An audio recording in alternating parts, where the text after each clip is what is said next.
அன்பார்ந்த இறைமக்களே, கிறிஸ்துவின் மறுப ஜபக்குழுவின் வாயிலாக இன்று உங்களை சந்திப்பதில் நான் பெரும் மகிழ்ச்சி அடைகிறேன். மக்களை, என்ன சந்தோஷமாக இருக்கீங்களா?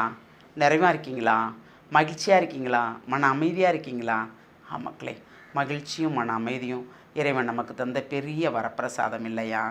ஒவ்வொரு நாளும் ஒவ்வொரு விதமான இறைவார்த்தையை தந்து நம்மளை தேற்றுகிறார். ஆனால் எல்லா இறைவார்த்தையிலுமே அவரை நினைவு கூற சொல்கிறார். ஒரு நொடி கூட அவரை விட்டு விலகாதவாறு நம்மளை ஆசீர்வதிக்கிறார். அந்த ஆசீர்வாதத்தான் நம்ம ஒவ்வொரு நாளும் கேட்க வேண்டும். எப்பொழுதும் நீர் மட்டும் போதுமாண்டவரே, நீர் மட்டும் போதுமாண்டவரே என்று சொல்லி பாருங்கள். அதில் ஒரு மன அமைதி கிடைக்கும், ஒரு ஆறுதல் இருக்கும். மனிதரை நம்புவதை விட இறைவனை நம்புவது மேல். இன்று மனிதர் நமக்கு நன்மை செய்வது போல் இருப்பார்கள், நாளை நம்மையே கவுத்துவார்கள் இல்லையா? அந்த இடத்தில் தானே நாம் இருக்கிறோம்.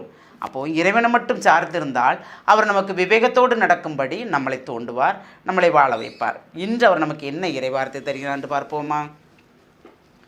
திருப்பாடல் 116 இறை வார்த்தை 16 19 முடிய. ஆண்டவரே, நான் உண்மையாகவே உம் ஊழியன், நான் உம் பணியாள், உம் அடியாளின் மகன். என் கட்டுக்களை நீர் அவிழ்த்து விட்டீர். நான் உமக்கு நன்றி பலி செலுத்துவேன். ஆண்டவராய் உம் பெயரை தொழுவேன். இப்போதே உம் மக்கள் அனைவரின் முன்னிலையில் ஆண்டவரே, உமக்கு என் பொருத்தனையை நிறைவேற்றுவேன்.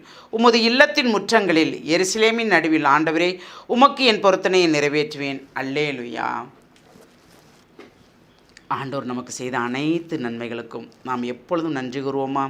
ஏனென்றால் என்னையும் உங்களையும் தேர்ந்தெடுத்தவர். நாம் அவருக்கு பணியாளராக இருக்கும்போது துன்பங்கள் நிறைய அனுபவிச்சிருப்போம் இல்லையா? இன்பங்கள் சில தான் அனுபவிச்சிருப்போம். ஆனால் எல்லா துன்பத்திலையும் அவர் நமக்கு ஆறுதல் தருகிறார், நம்மளை அரவணைத்து கொள்கிறார், நம்மளை தேற்றுகிறார் இல்லையா? நம்மளை திடப்படுத்துகிறார். எது தேவை என்பதை உணர்ந்து ஒவ்வொரு நொடிப்பொழுதும் உணர்ந்து நமக்கு செய்து தருகிறார். அப்படி செய்து தருகிற இறைவன் நம்மளோடு கூட இருக்கிறார். அப்படி நம்மளோடு கூட இருக்கும்போது நமக்கு என்ன கவலை? அவர் நமக்கு செய்தது அனைத்தையும் பிறர் முன்பு எடுத்து கூறுவோமே. எடுத்து கூறுவதற்கு என்ன கஷ்டமாக இருக்கிறது? அப்படி கஷ்டப்படுவோம் என்றால் அதில் பிரயோஜனமே இல்லை. நாம் பெற்றுக்கொண்டதற்கு தகுதியே இல்லை. நாம் தகுதியற்றவர்களாக ஆகிவிடுவோம். அவர் செய்தது அனைத்தையுமே ஒவ்வொருவர் மூலமாக நமக்கு செய்ததையும் நமக்காக பிறர் பரிந்துரை செய்வதையும் நாம் ஏற்றுக்கொள்வோம் என்றால் நமக்கு ஒரு நிறைவான ஆசிர் உண்டு. பரிந்துரை செய்வதால் நாம் நிறைவேறுகிறோம் அல்லவா? நமக்கும் பரிந்துரை செய்ய ஒரு ஆள் இருக்கிறார்கள் அல்லவா? இல்லையா? மொத்தத்தில் அன்னை மரியாளை போல் ஒவ்வொருவரையும் நமக்கு பரிந்துரை செய்ய தருகிறார். 4 பேர் கூடியிருக்கும் இடத்தில் நமக்குள்ள தேவைகளை மட்டும் சொல்லாமல் பிறருக்குள்ளதை சொல்லும்போது அங்கே ஏற்றுக்கொள்ளப்படுகிறது. நம் தேவையை நாம் சொல்லாமலே இறைவன் நமக்கு நிறைவேற்றி தருகிறார். அதான் ஒவ்வொரு நொடிப்பொழுதும். ஏனென்றால் அவருடைய பணியாளராக இருப்பவர்கள் நிறைவாக ஆசீர்வதிக்கப்படுவார்கள். உண்மையாகவே அவருக்கு இருப்பவர்கள் ஒவ்வொரு நொடிப்பொழுதும் அவரையே நினைத்து கொண்டு இருப்பவர்கள் நிறைவாக வாழ்வார்கள். துன்பம்தான் வாழ்க்கையில் துன்பம். ஆனால் இறையாசிரில் நிறைவாக இருப்போம், அருள் செல்வத்தில் நிறைவாக இருப்போம், பொருள் செல்வத்தில் நாம் குறைவாக இருப்போம். இறைவனை தேடுவதால், இறைவனை தேடுக வந்தால் பொருள் செல்வம் குறைவாக இருக்கும். பொருள் செல்வம் நிறைவாக இருப்பவர்களும் உண்டு இல்லையா? அந்த பொருட்களை கொண்டு பிறருக்கு தானம் செய்பவர்களும் உண்டு. அப்படி தானம் செய்யும்போது அது 2 மடங்கு ஆசீர்வாதமாக ஒவ்வொருவருக்கும் அமைகிறது. நாம் எந்த நிலையில் இருக்கிறோம்? எப்பொழுதும் அவருக்கு நன்றி சொல்கிறோமா? அனைவர் முன்னிலையிலும் எந்த இடத்தில் இருந்தாலும் அன்று எருசலேமில் கூடியிருந்தவர்கள் நன்றி சொன்னது போல் நாம் ஒவ்வொரு இடத்திலும் கூடுகையில் நாம் நன்றி சொல்கிறோமா?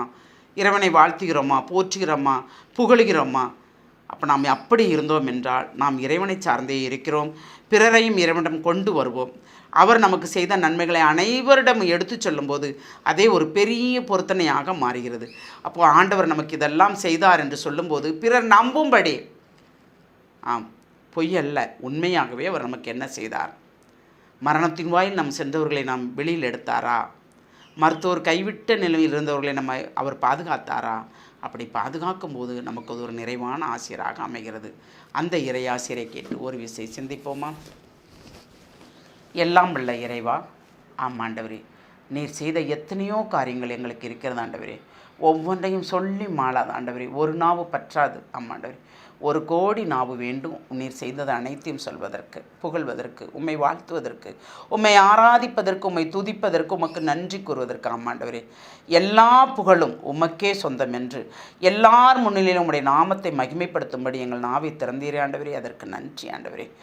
இந்நாள் மட்டுமல்ல ஆண்டவரே, எந்நாளும் உமக்குரிய வாழ்க்கை வாழும்படி எங்கள் அனைவரையும் நீர் ஆசீர்வதிக்க வேண்டும் என்று உம்மை இறைஞ்சி மன்றாடுகிறோம். ஆமாண்டவரே, ஏனென்றால் இந்த மாதம் முழுமைக்கும் எங்களை நிறைவாக ஆசீர்வதித்தீர் ஆண்டவரே.